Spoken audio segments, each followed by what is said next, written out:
39 की जगह पे 42% वोट अगर भाजपा को मिलता है तो फिर वोट जो कम हुआ वो कहाँ गया? महंगाई का, बेरोजगारी का सवाल पे जो लड़ाइयां लड़ी जा रही थी, उसके खिलाफ जो लोग थे, हर जगह कह रहे थे, वो कहाँ चला गया वोट? ये हमारे सोच के बाहर है। प्रधानमंत्री के समय के हिसाब से चुनाव घोषणा हो रही है और चुनाव आयोग तो इस बार कहीं दिखाई नहीं दिया कि चुनाव आयोग भी है। मैं पूरा 40 दिन उत्तर प्रदेश में घूमा हूं, मेरी गाड़ी की शायद एक जगह खाली चेक हुई है।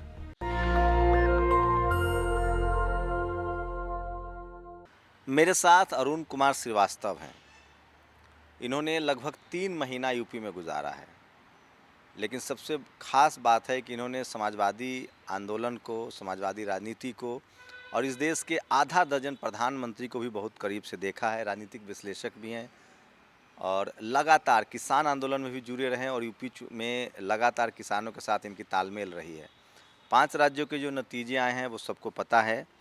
आखिर क्या हुआ ऐसा कि छत्तीसगढ़ हारने वाली, मध्य प्रदेश हारने वाली, कर्नाटक हारने वाली, बिहार में डवाडोल होने वाली, झारखंड हारने वाली बीजेपी ने कमबैक किया और 4 राज्यों में क्लीन स्वीप किया। श्रीवास्तव जी सबसे ज़्यादा यूपी में घूमे, उन्हीं से समझते हैं। कैसे देख रहे हैं जो यूपी में जो बीजेपी की जीत हुई है?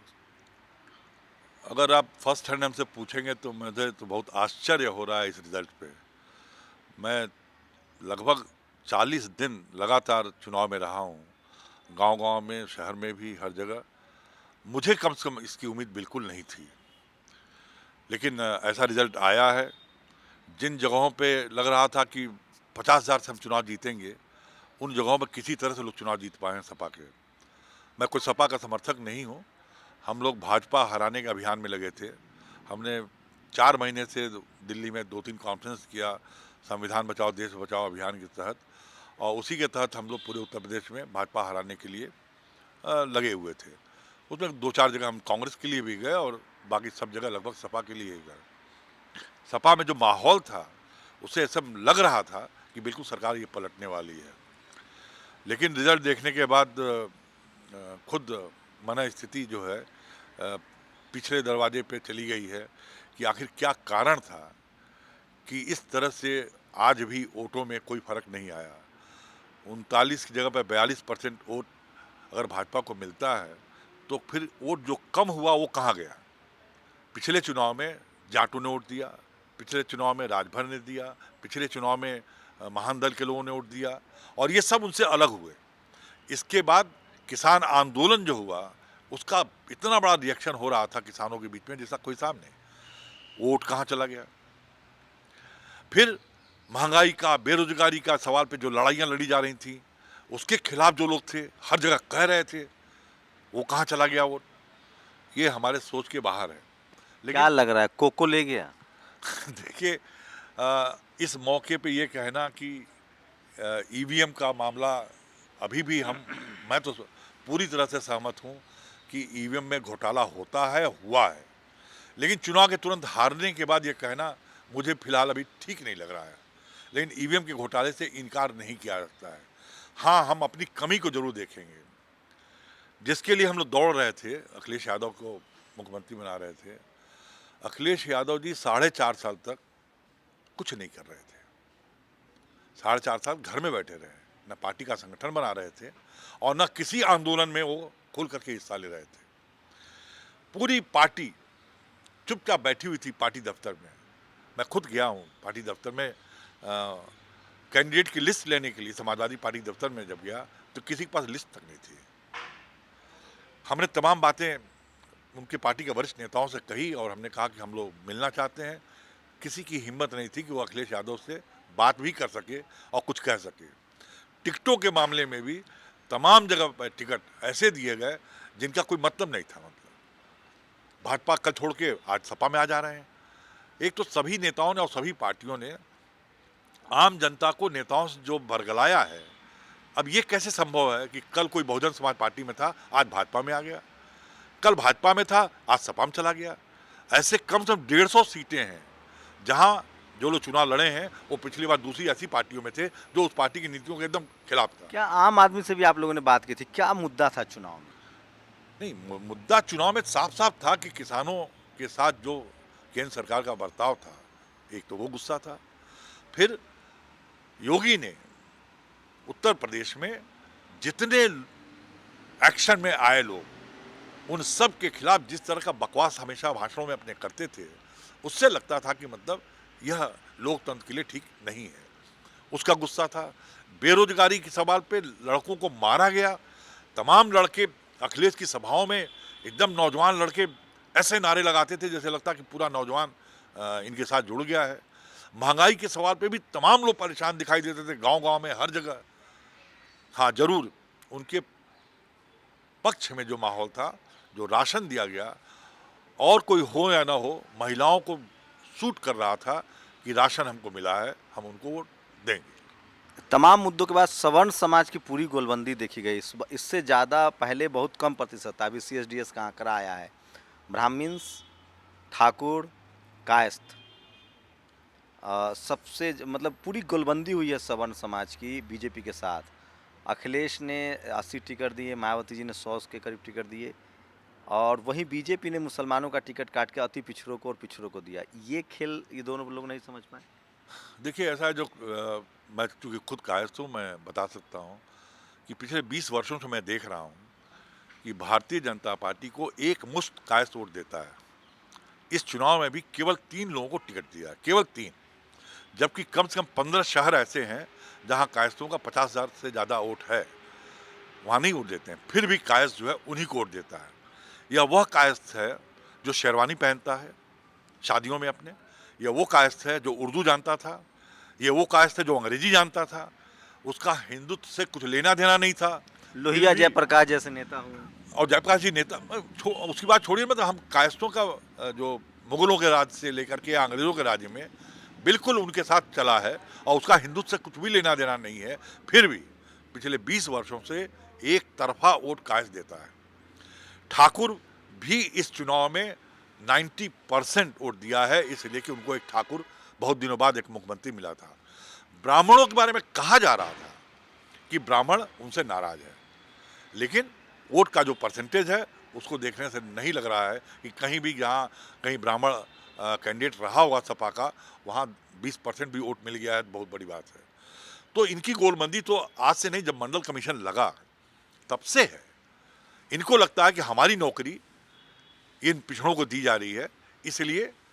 और मैं VP सिंह से मैं असहमत था कुछ मामलों में कि तुरंत वो मंडल कमीशन न लागू करें, लोगों में चर्चा करनी चाहिए, लोगों को बताना चाहिए कि हम क्यों दे रहे हैं। वो नहीं हो पाया, वो आज भी उसको कोई समझा नहीं पा रहा। पर लेकिन ये गोलबंदी तो शेड्यूल कास्ट और पिछड़ों में भी देखने को मिली। जैसे मुसलमानों में गोलबंदी थी, उन्होंने सपा को दिया। शेड्यूल कास्ट के लोगों ने, जो BSP के कोर वोटर थे, उन्होंने भी, जो सपा को, BSP को परसेप्शन बन गया था कि नहीं जीत रही, तो उन्होंने सपा को दिया, बीजेपी को तो नहीं दिया। देखिए, ऐसा है कि ऐसा हम लोग मान रहे हैं और हम लोग देख रहे थे। अब क्या अगर EVM नहीं है तो फिर दलितों ने वोट दिया भाजपा को, या कहीं कहीं बसपा को भी बहुत जगह दिया। जहाँ तक और जातियों की बात कर रहे हैं, ये जातियाँ तो शुरू से ही मंडल कमीशन के खिलाफ थी, इसलिए वो देती थी वोट। जहाँ तक हरिजन की बात है, पहली बार ऐसा लगा कि जो दलित एक्टिविस्ट थे हमको पूरे चुनाव में हर जगह मिलते थे, और वो जहाँ बसपा लड़ाई में नहीं थी, वो खुलेआम हम लोगों को बता रहे थे कि हम लोग सपा को, गठबंधन को वोट देंगे ताकि भाजपा को हराया जा सके। इसलिए कि कम से कम पिछले 10-15 सालों में दलितों के बीच में इतनी जागरूकता तो आई कि उनकी नंबर 1 दुश्मन भाजपा है।